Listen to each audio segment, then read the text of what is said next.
तस्वीरां ते WhatsApp करनी चलो खिचो काम बनी है कैमरा बना लो फोटो तो बना लो शहजादे अफार दफा हो थले चल आ होण डई इत्थे आराम नाल सही पिछली साइड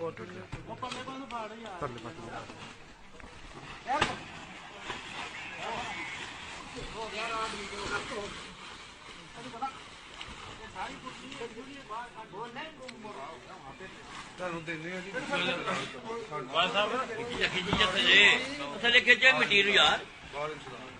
ना करो इस तरह चलो चलो कड्डो बाहर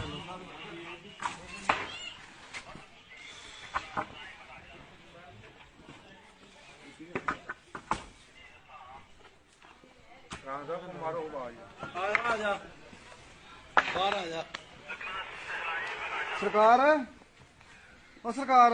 तकलीफ करो थोड़ी जी तकलीफ करे बाहर आए आजो आजो आजो आजो बाहर इन्हें साड़ो सरकार उड़ाओ ये सरकार आजो साहब बुला रहे ने बड़े साडा आओ फिर तुर जाओ साहब बड़े असली फिर टुर जाओ फिर टुर जाओ आओ फिर आइए सानू कोई तुहाडा इतराज को नहीं चलो जी सानू कोई इतराज को नहीं कोई नहीं गल सुन लो